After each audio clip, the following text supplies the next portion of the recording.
In this first video of the Asynchronous online instruction series, we are going to address a common question about how to engage students in online learning environments.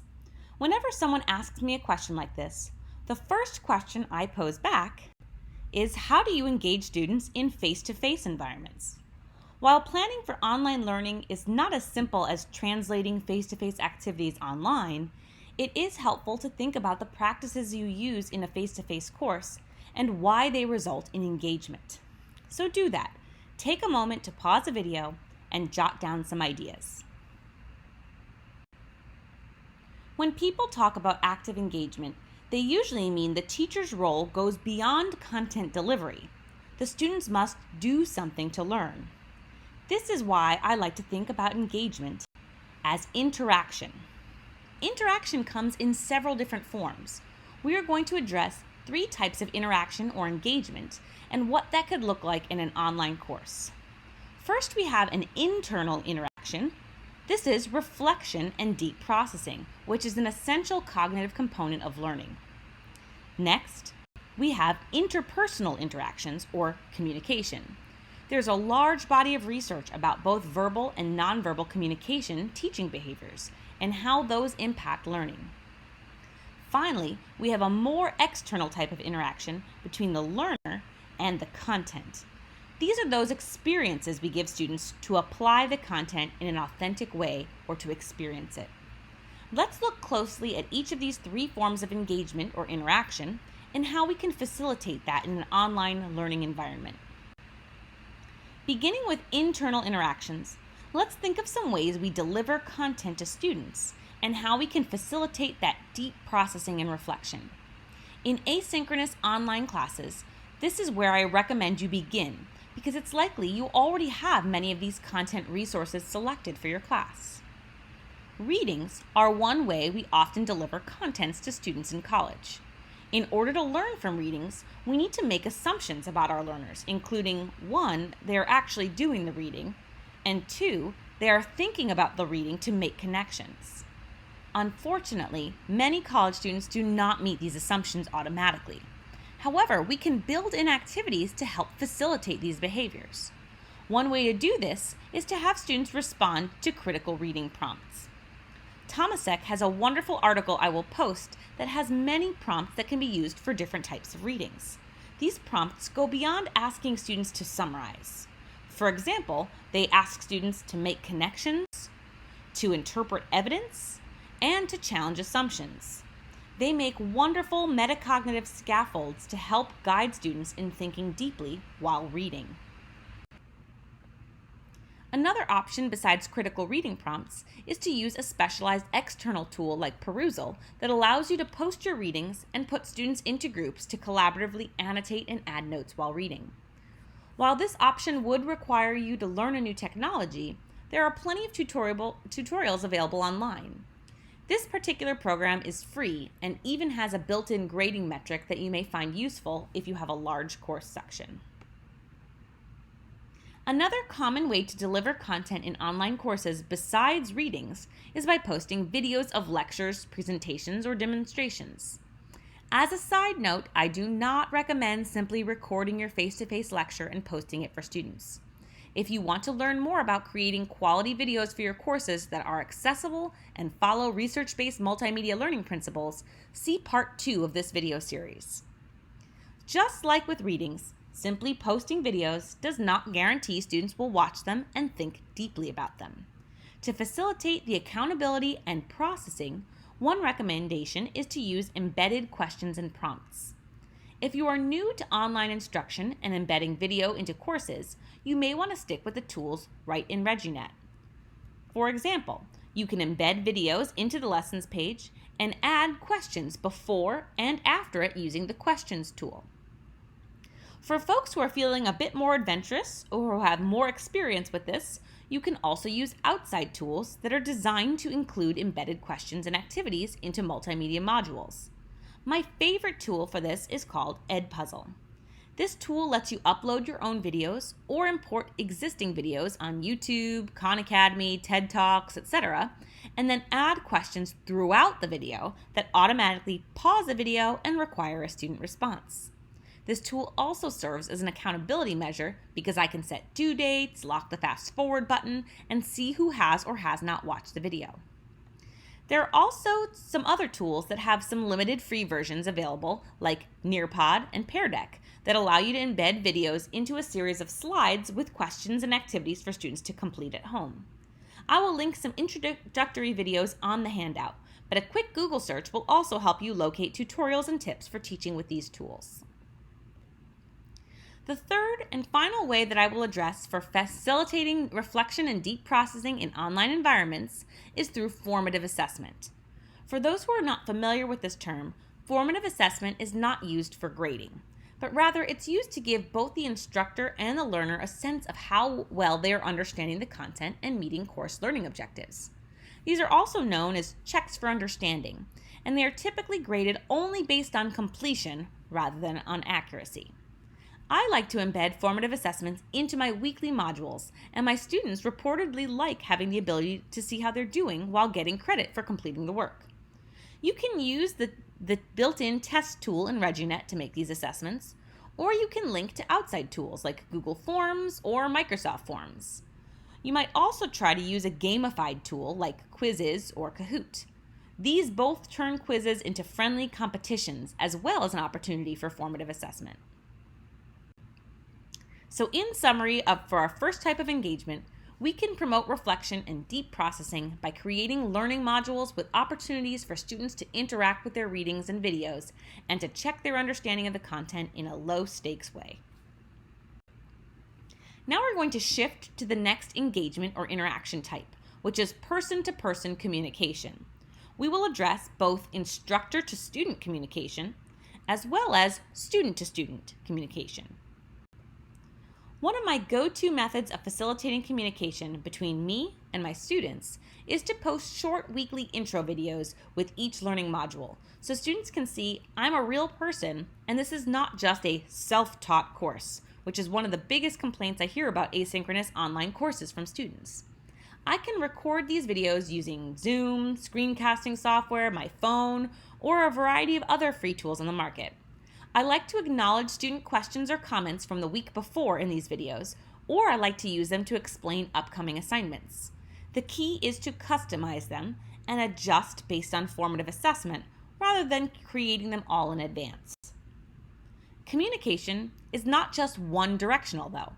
I always build in ways for my students to give me feedback or ask me questions within the weekly modules. ReggieNet makes this really easy if you want to embed questions and comments into your learning modules.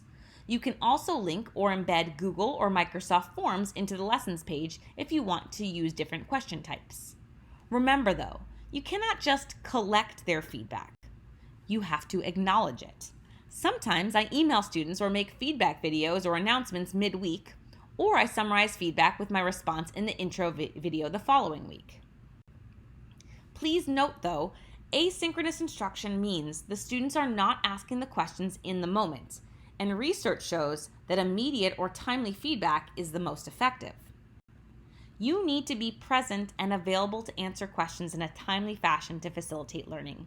This means multiple check-ins in each week. Personally, I schedule in time to review student work and comments most days of the week, and then I decide which questions or comments warrant immediate communication with the student, immediate communication with the entire class, or which comments can wait until the following week's intro video. If all of this seems overwhelming, particularly if you teach a large course section, remember that group-level formative feedback is very powerful. Many times, it's unnecessary to communicate with individual students for every single question or comment. If you see common trends in questions, checks for understanding, or even on summative assignments, post an announcement to the whole class or make a quick feedback video for the class to show students that you are paying attention and that you are guiding them in the right direction. Now let's shift to student-to-student interactions. Just because students are not engaged with the content at the same time doesn't mean that you can't provide opportunities for them to interact with each other. Perhaps the most common form of student-to-student interaction is to include discussion forums. ReggieNet has a built-in forums tool. You can look on the CTLT website and workshops to learn how to use this tool. A more multimodal form of asynchronous discussion can be accomplished using the Microsoft tool Flipgrid, which allows you to create and embed video-based discussion threads. The nice thing about this tool is that students can log in using their central login or their Microsoft accounts, and an embed code can be used to embed the threads right into a ReggieNet Lessons page. The last tool I have on here is an interactive online bulletin board called Padlet. Padlet lets users make initial posts using text, images, hyperlinks, or videos, and then you can have users add comments below them, much like they can do on social media. Padlet has limits to the number of boards in their free version, but there are other similar tools on the market that can be used in this way. I prefer Padlet because you can change the privacy settings and embed the boards right into ReggieNet Lessons. A tip for large course sections is to break students into smaller groups for discussion. It is very difficult to facilitate meaningful discourse when you have 100 or more students posting to the same board. There are grouping tools in ReggieNet to help you release the right forums to the right groups. Another tip for facilitating asynchronous discussion is to assign students roles within those discussion groups and then rotate through those roles each week. Some roles I use are discussion leader, whose job is to post the initial post and keep the conversation going, librarian, whose job it is to connect the discussion to course literature, a contrarian, whose job is to present differing viewpoints, and discussion summarizer, whose job is to summarize the big ideas of the conversation for you, the instructor, at the end of the week. Depending on the course, I have also assigned discussion raters, whose job it is to rate participation of groupmates using a holistic rubric that I can take into consideration for participation grades. Another way I like to facilitate student-to-student interaction is by structuring opportunities for peer feedback. For example, if you have an individual project or assignment, I like to scaffold it by chunking up due dates and posting partners for review. I find a good peer review schedule for a major assignment takes around 4 weeks in the schedule. If you do peer review on a smaller or shorter activity, you can make a midweek due date for initial peer submission and an end-of-week due date for making those revisions, so it can take a little bit less time. Like any group work, you want to include some kind of accountability measure and procedures to follow if a partner fails to meet deadlines. For large assignments, I have completion points assigned to the peer feedback component. When students submit their final project to me, they're asked to submit evidence of the feedback they gave to their partner, as well as evidence they considered their partner's feedback in their submission. I usually leave the format of that evidence up to them. For large projects, I tell students if they do not receive their partner's assignment to give feedback or do not get feedback from their partner within a few days of the given deadlines, then they should contact me and we'll work out a plan B. In other words, I do not like to penalize a student if their partner does not do their part. In addition to peer feedback, you can also facilitate peer discourse by asking students to create some kind of digital presentation for their peers to view and comment on. You can use the comments feature, for example, in Google tools like Google Docs or Slides. Another thing you can do is you can have students post their presentation to tools like VoiceThread that allow viewers to comment through text, annotation, audio notes, or video. Let's shift to the final type of engagement or interaction we'll discuss today, content application.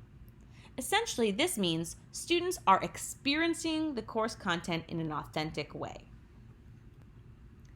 Most fields have a way of embedding content application into their face-to-face courses. A common way is through role-play simulations and labs.